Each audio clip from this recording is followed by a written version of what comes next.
माँ, आप मुझे छोड़ के क्यों चली गई? मेरा अब कौन होगा? मुझे कौन दूध पिलाएगा?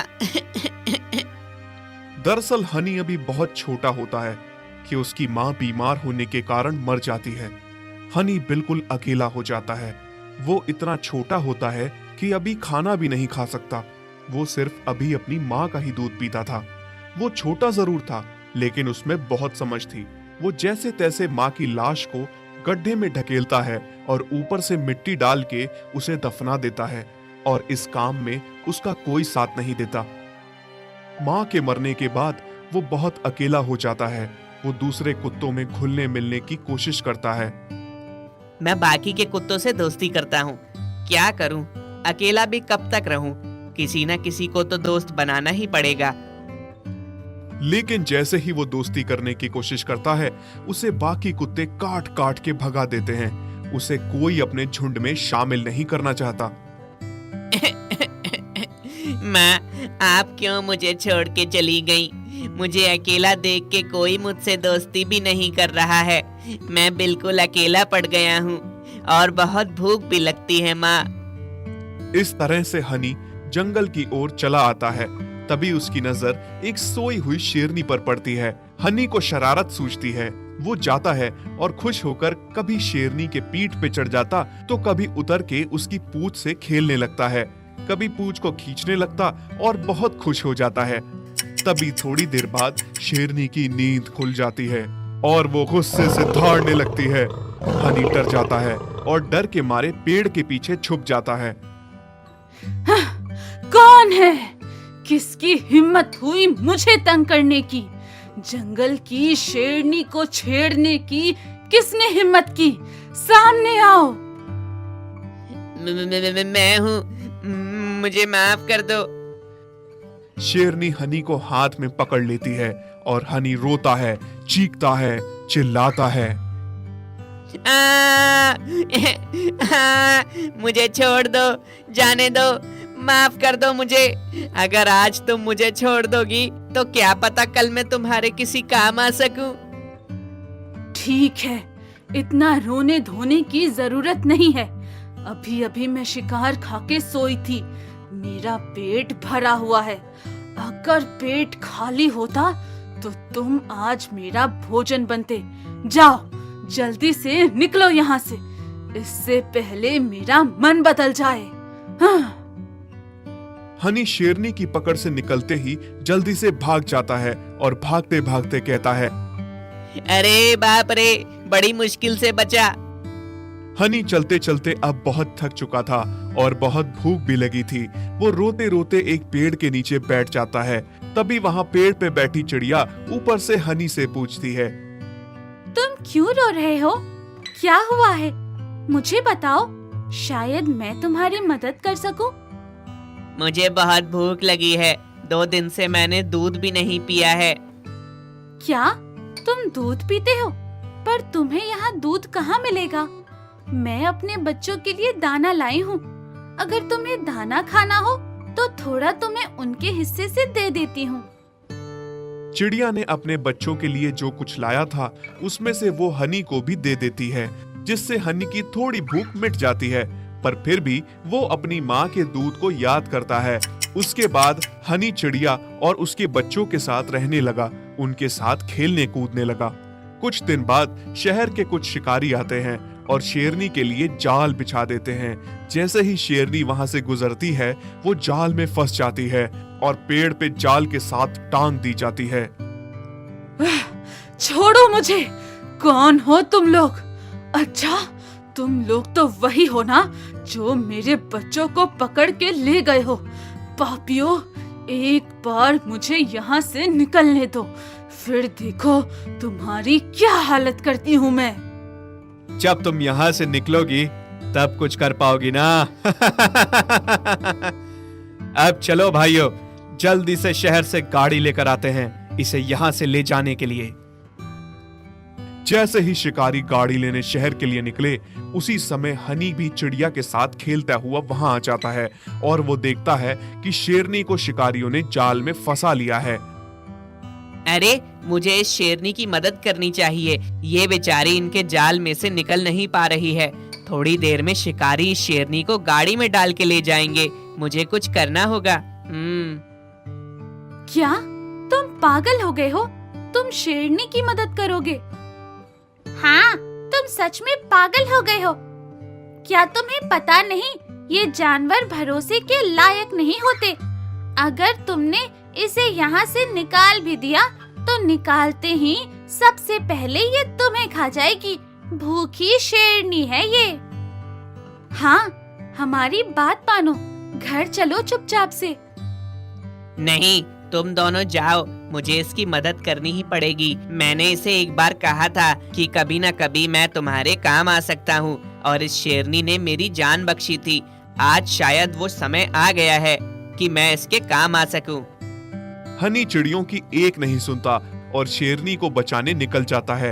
हनी कूद के जाल पे चढ़ जाता है।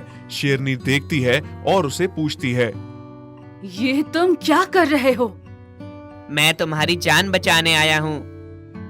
क्या कहा तुमने? मुझे बचाने आए हो? तुम कोई मजाक कर रहे हो मेरे साथ? इतना सा कुत्ते का बच्चा भला मुझे कैसे बचाएगा? हाँ?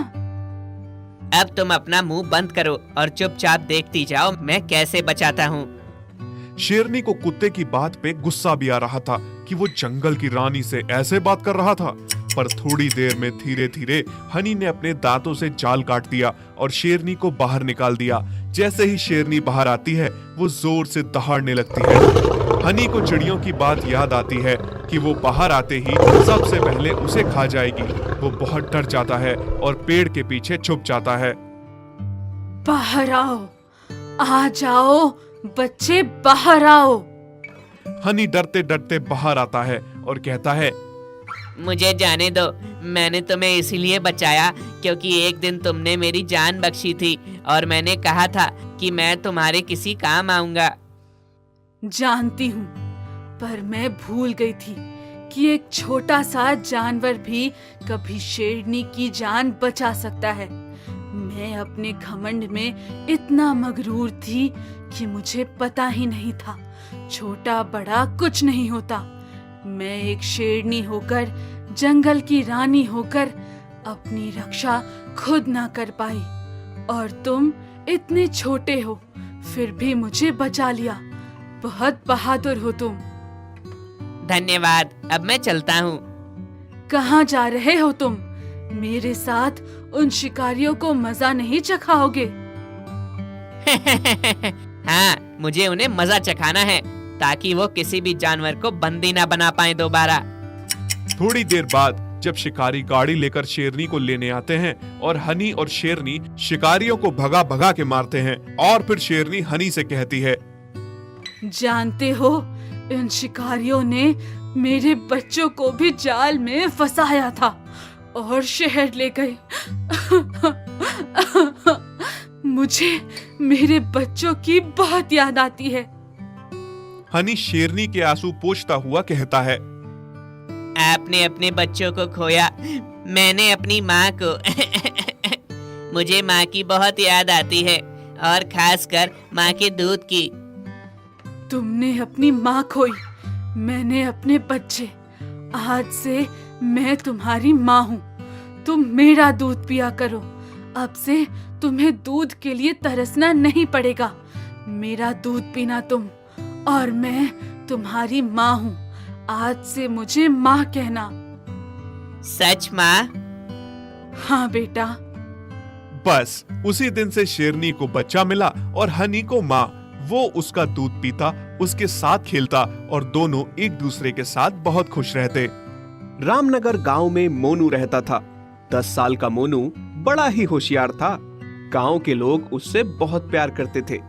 एक रात मोनू अपने घर पर सो रहा था। कड़ाके की ठंड पड़ रही थी। तभी एक आवाज ने मोनू की नींद खोल दी। मोनू सोच रहा था और बोला, ये किसकी आवाज है? वो बिस्तर से उठा और आवाज को ध्यान से सुनने लगा। ये तो मेरे घर के बाहर दरवाजे से आ रही है। मोनू ने चुपचाप बाहर का दरवाजा खोला और देखा एक छोटा सा कुत्ता ठंड में कांप रहा था। अरे इसे तो बहुत ठंड लग रही है। और वो कुत्ता मोनू को देख रहा था। मोनू ने जैसे ही कुत्ते को पकड़ना चाहा, तभी पीछे से रमेश ने कहा, बेटा, इतनी रात को तुम क्या कर रहे हो? चलो जाकर सो जाओ। पिताजी, इसे ठंड लग रही है, इसे भी घर ले चलो। नहीं, इसको यहीं छोड़ दो, ये चला जाएगा। तुम अंदर जाओ, नहीं तो बीमार पड़ जाओगे। मोनू वहां से चला जाता है और रमेश भी। मोनू जैसे ही फिर लेटने लगता है, उसे उस छोटे कुत्ते की आवाज सुनाई देती है। मोनू उठता है और सोचता है, ठंड से वो बीमार हो जाएगा, चलो उसे किसी तरह से अंदर ले आते हैं। मोनू ने चुपचाप दरवाजा खोला और उसे अंदर ले आया। अगले दिन सुबह रमेश ने जैसे ही घर के अंदर उस छोटे से कुत्ते को देखा, मोनू को डांटने लगा। कल रात को कहा था ना, इसे घर में मत लाना। जाओ, बाहर छोड़ के आओ। मोनू उसे बाहर छोड़ आता है। अगली रात को फिर से वही आवाज आ रही थी। मोनू की नींद खुल गई। मोनू सोच में पड़ गया। अगर इसको अंदर लाऊंगा तो पापा से डांट मिलेगी। लेकिन उसकी आवाज मोनू को सोने नहीं दे रही थी।